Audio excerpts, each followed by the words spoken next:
Welcome back to another episode. This week we're looking at the Bravado Banshee 900R and the Benefactor Krieger, putting the old king and the new prince against each other to see who takes the throne. Now, without taking up too much of your time, let's get right into it.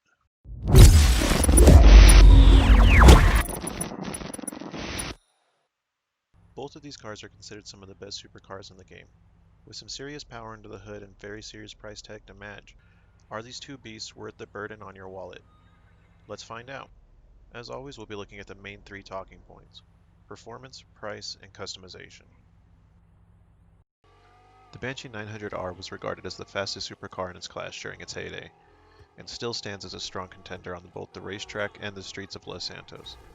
This is one untamed sly panther hiding behind you waiting for the perfect moment to strike, and once it does you'll never see it again.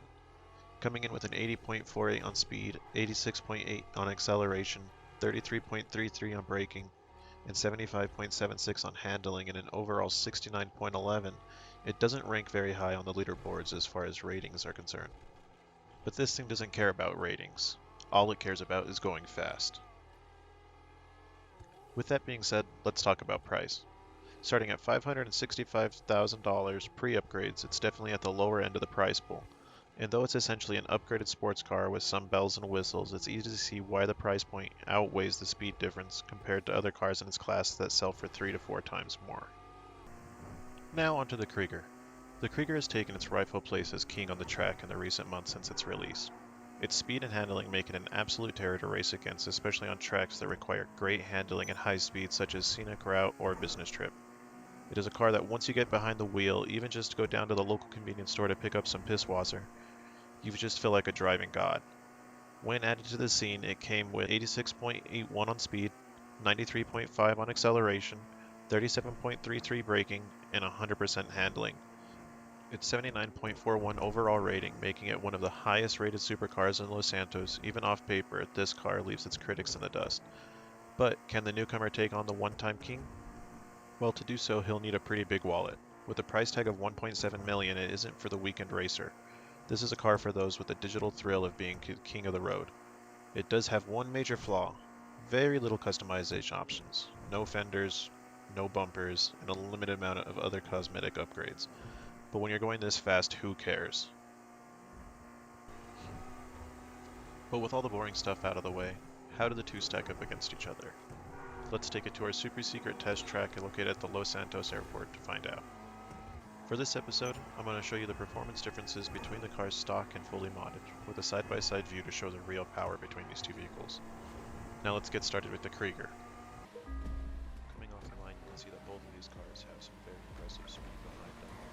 Both of these videos are from the second lap that I did with them, so I already had some speed coming through, but you can see both of these just handle these corners like nothing else. Probably the best handling supercar I've driven to date. Even look at that with the top right corner, how it just easily handles that turn like it's nothing. And then coming out to the straightaway. Now it is a little weird watching them side by side because one is slower than the other. But even looking at the bottom left corner, it handles the turns as a stock vehicle almost as well as the custom one. The customizations do definitely make this car worth it, but even stock, you can still do some pretty good damage on the track. I've done plenty of stock races with these things, and it just feels like a dream every single time. You can see him coming up in the top right corner towards the end here, and then just straight to them.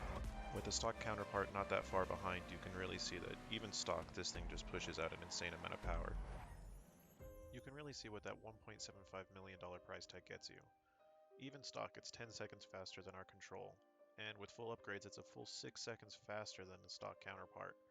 But let's not count our eggs before they hatch. There's still a panther waiting to take a swing at our course. Let's check out the Banshee 900R. Watching the Banshee tackle the course is like watching a lion attack a gazelle. It's wild, it's fast, and it's messy, but it gets the job done. Look at the way it handles the corners. It's a very loose vehicle. It doesn't like to stay in one path. It doesn't like to grip the road like an Atroc or like a Krieger or the Emirates.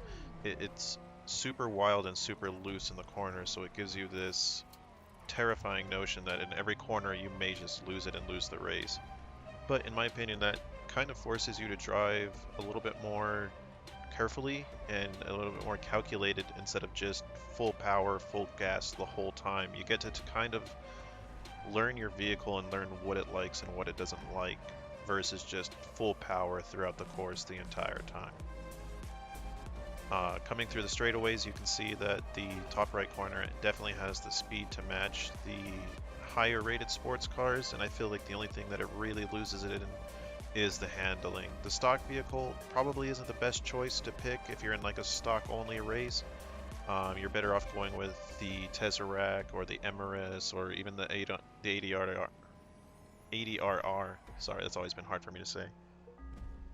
So the Banshee came in at 1 minute 17 seconds stock and 1 minute 9 seconds custom, which is exactly the same time that the Krieger got stock. One thing to consider though is the price tag on that extra 6 seconds. With a $1.2 million difference between the two before mods, is that too much to pay for what is essentially an 8-second difference? In my opinion, yes.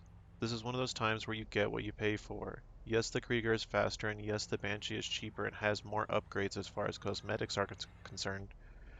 But once you've driven a Krieger, there's just no going back to anything else. The Banshee is a great car if you're looking for something to put other players behind you on the track on a budget, but the Krieger, you don't just get a car, you get an experience.